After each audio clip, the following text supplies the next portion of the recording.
Hello students, I am Barsha, your teacher for today. I do wish that you all are doing fine and you also remember whatever we have studied in the previous class. We were continuing the story in the Kingdom of Fools and you people enjoyed it a lot. So today in this session we are going to continue the same story again. Hope you will enjoy more and get through the real lesson of the story which the writer wants to convey to us through this story. Okay? So let us start. Poor thing, she is absolutely right, thought the king, weighing the evidence. We have got the real culprit at last. Get the goldsmith wherever he is hiding at once. Now the king thought, yes, this is the real reason. The dancing girl is absolutely fine, correct in her statement. Whatever has happened, it's all because of the goldsmith. He is the real culprit and he should be punished. So the king immediately ordered to get hold of the goldsmith. Immediately it should be done, carried on. The king's bailiffs searched for the goldsmith who was hiding in a corner of his shop. When he heard the accusation against him, he had his own story to tell. Now the king's bailiffs are the royal people, the legal people, officials, those who follow the instructions of the king, of the law. So they maintain the law and order. So these people went to the goldsmith to catch hold of him and he was hiding in a corner of his shop and he had already got the information, he had got the news that he was being accused by the dancing girl and now he had his own story. Now imagine what the interesting story will be. Isn't it so interesting, students? I do wish that you people are really enjoying it and we have real more fun to see just after this. So he came to the king. My lord, he said, I am a poor goldsmith. It's true, I made this dancer come many times to my door. I gave her excuses because I could not finish making her jewelry. Before I finished the rich merchant's orders, they had a wedding coming and they would not wait. You know how impatient rich men are? Now the goldsmith had his own story. Now what was his story? That he could not complete the task of the dancing girl because there was the assignment, there was the task of a rich merchant. The rich merchant had ordered him to make some jewelries because they had a grand wedding and he said, you know how impatient these rich merchants are. So he kept on insisting that you should finish my work on time and I was busy in the work of the rich merchant. That's why I could not complete the task of the dancing girl and that was the reason. Who is this rich merchant who kept you from finishing this poor woman's jewelry, made her walk up and down, which distracted this bricklayer, which made a mess of his wall, which has now fallen on an innocent man and killed him? Can you name him? Now the king was very confused.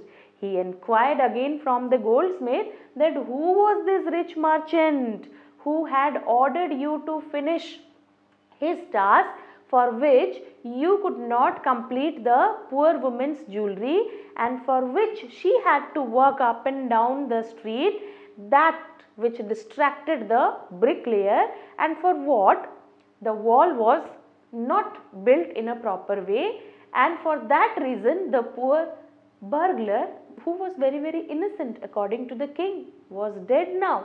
So he wanted the name of the rich merchant. The goldsmith named the merchant and he was none other than the original owner of the house whose wall had fallen.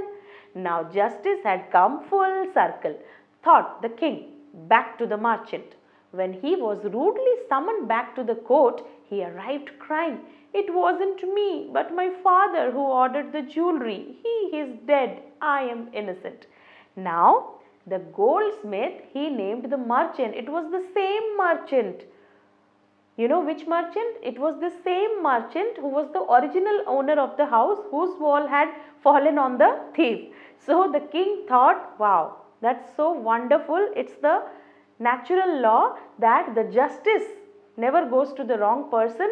It has come in a circle. So it has come to the right place and it has come to the right person. So the guilty is going to be punished, and who was guilty? Guilty person was, who was at fault? That was the merchant, because he had only ordered the goldsmith. And when this merchant was rudely summoned, because he came earlier, now again he was called very rudely, very strictly. So he was called back to the court again, and he was crying because he said it was not he who had ordered the goldsmith, it was his father, and his father is no more there, he is dead. So students, the story has come to a very interesting point. So the story has come to the same place from where it started. So first of all, when the incident happened, who was called? The rich merchant. Now again it has come back to the same point. Okay. So the king thought this was the right thing to do, and he has caught the guilty. But the king consulted his minister and ruled decisively. It is true, your father is the true murderer. He is dead, but somebody must be punished in his place. You have inherited everything from that criminal father of yours, his riches as well as his sins. I knew at once, even when I first set eyes on you, that you were at the root of this horrible crime. You must die. Now the king consulted his ministers what to be done, and he had come to a decision. He said, it's fine, it's correct that your father is not there, but he is the murderer. He is dead now. But the justice should be given, and as because you are his son, so you inherit all his wealth, even his sins. So whatever he had committed, you have to pay for it, and because he was your father, so you need to be punished. We don't have any option. So because you have inherited all his wealth, you are living in the same house, so his sins are also yours, and so you have to be punished. And it's a horrible crime. Because of the wall of your house, a person has died. So this cannot be ignored. And the king said, I was so perfect in my judgment, in my decision, that from the beginning only, the moment I saw you, I knew that you were only the criminal. You were there all behind this, and so you must die. And he ordered a new stake to be made ready for the execution. You know, stake is the place where a person's head is kept and he is given the punishment.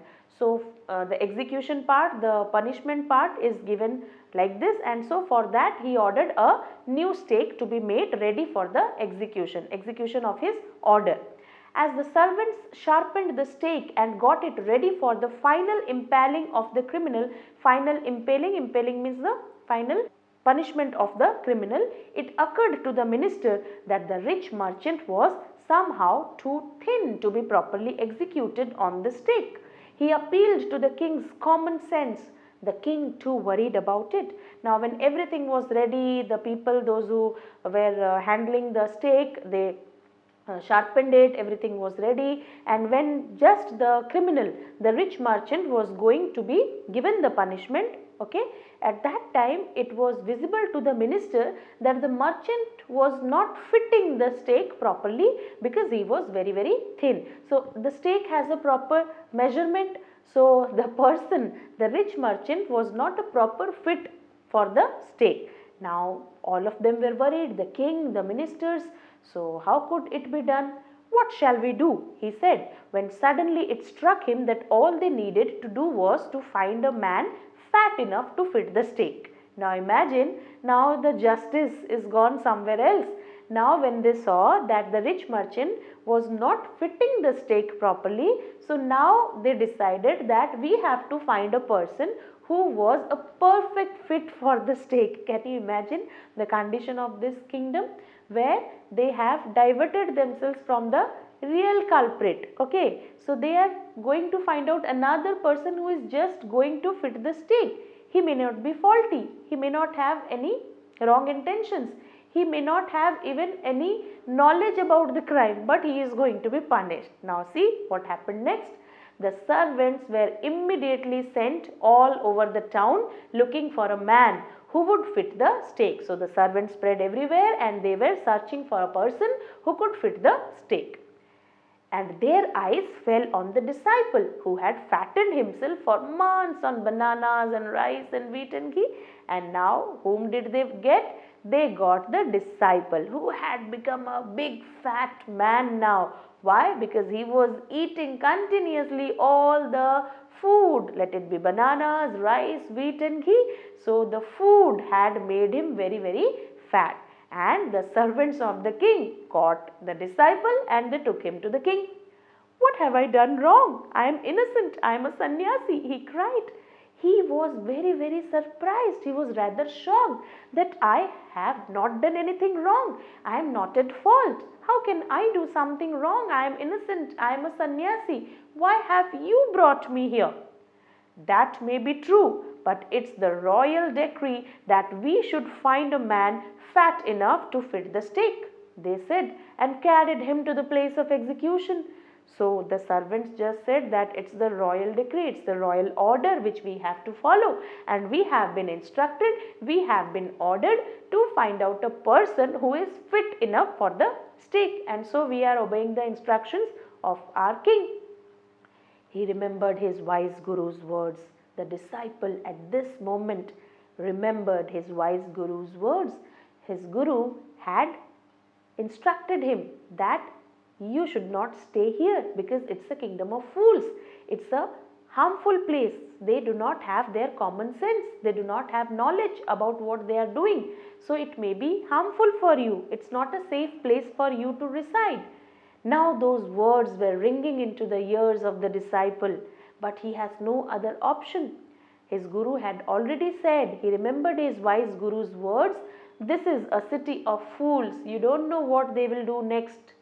Now those words were troubling him. He was very, very regretful because he had not listened to his guru's words. He regretted that why I didn't listen to the wise words of my guru and I stayed here. He warned me that this is not the right place for me because they do not know what they are doing. They are foolish people and they may harm me. But this is all my fault. While he was waiting for death, he prayed to his guru in his heart, asking him to hear his cry wherever he was. The guru saw everything in a vision. He had magic powers. He could see far and he could see the future as he could see the present and the past. He arrived at once to save his disciple who had got himself into such a scrape through love of food. Now what happened? This disciple, before getting the punishment, he prayed to his guru. He knew that his end was near, he was going to die, but there was nothing in his hands. So he prayed for the last time. He prayed to his guru that wherever you are, please listen to my prayers and I am going to get whatever I deserve. And the guru had the magical powers, so he could see everything. He could see whatever had happened in the past, whatever is in the present, and what is going to happen in the future. So immediately he arrived to rescue his disciple who was in such a scrape. Scrape is such a difficult situation which his disciple was in.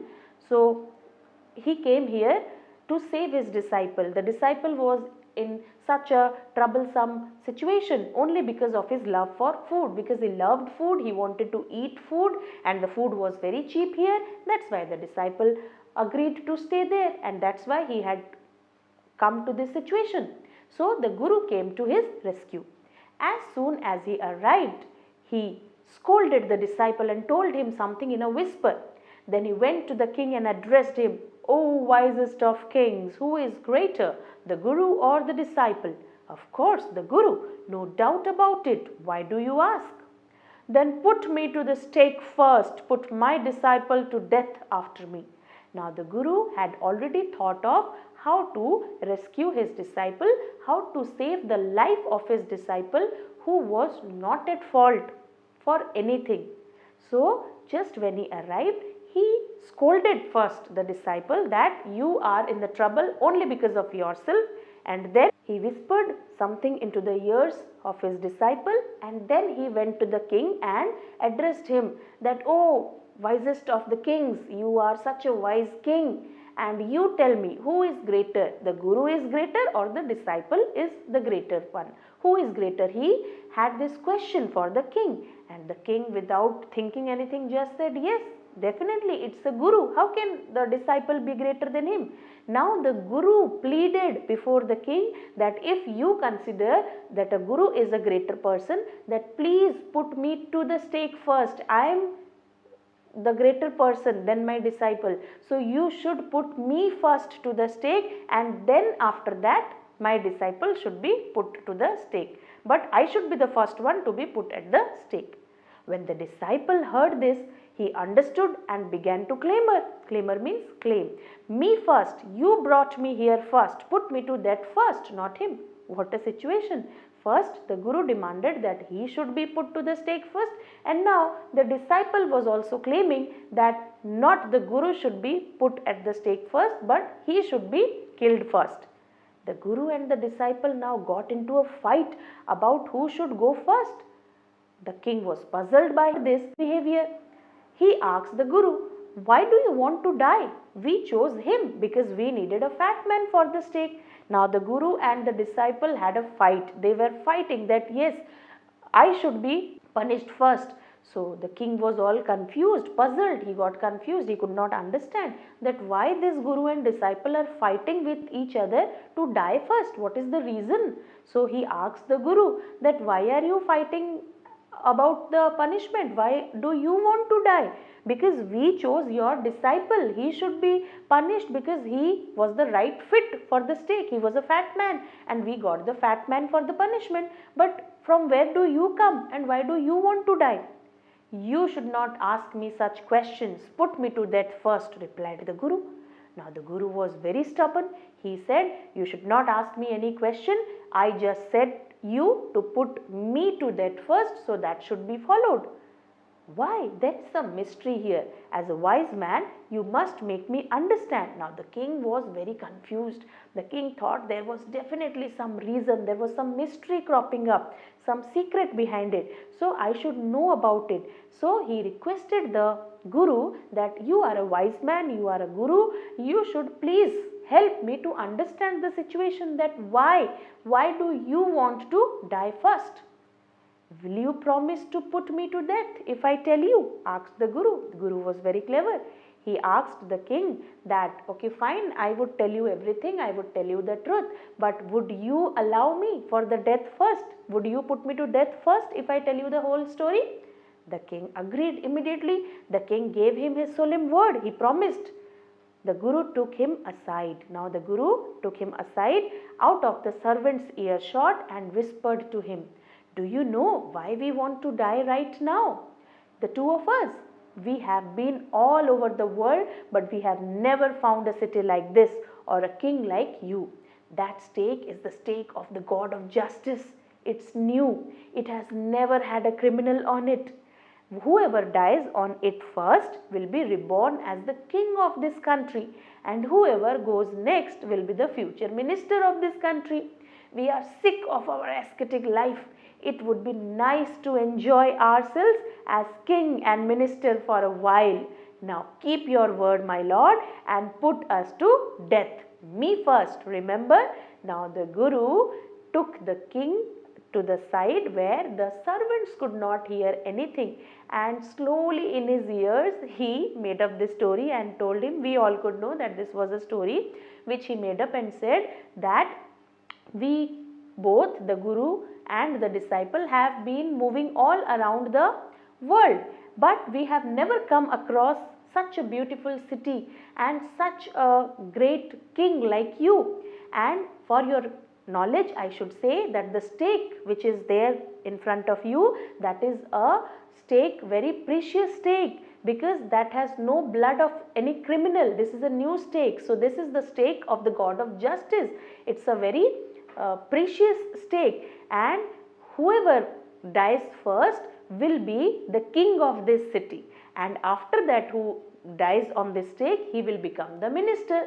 So that's why I and my disciple, we are fighting to die first, so that whoever dies first will get a chance, get an opportunity to become the king. Wasn't it an interesting story?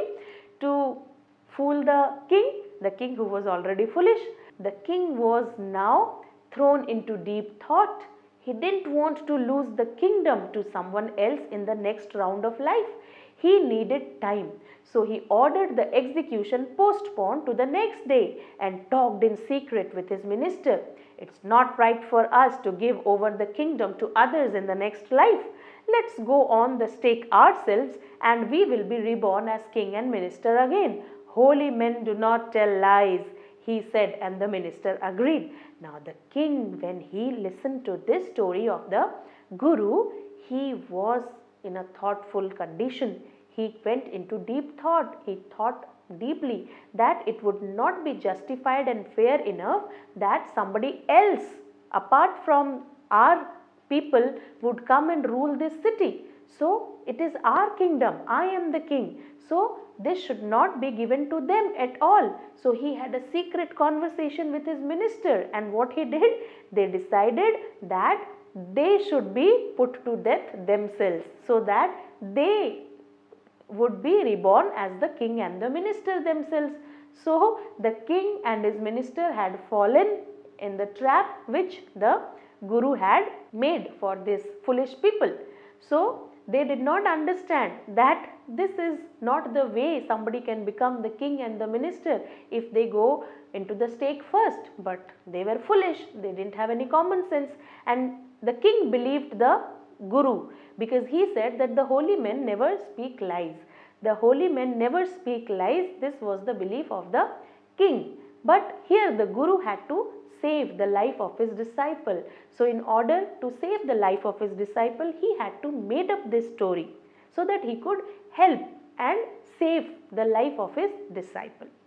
Now what happened next is very interesting. So he told the executioners, we will send the criminals tonight. When the first man comes to you, put him to death first, then do the same to the second man. Those are my orders, don't make any mistake. Now the executioners who were going to carry on the orders, who were going to punish the criminals, they were ordered that the criminals will be sent to them that night, and they just had to carry the orders. So whoever comes first, they have to put him to death first, and whoever comes next, because it was very important to follow the order. Otherwise the king and the minister's position will be changed according to the king. So they ordered the same way to the executioners and instructed them not to make any mistake. That night the king and his minister went secretly to the prison, released the guru and the disciple, disguised themselves as the two, and as arranged beforehand with loyal servants were taken to the stake and promptly executed. Now that same night the king and his minister, they secretly went to the prison where the guru and disciple were there, and they disguised means changed their appearance. So they had another appearance, they were dressed up the same as the guru and the disciple, so that others could not identify them, and they went to the stake, and with the help of the loyal servants who were very, very loyal, they were also foolish, they helped the king and the minister to die, to go for the death penalty. So this is what happened to the foolish king and the minister. When the bodies were taken down to be thrown to crows and vultures, the people panicked. They saw before them the dead bodies of the king and the minister. The city was in confusion. So when the bodies were taken down to be thrown to the crows and vultures, the people panicked. The people were scared.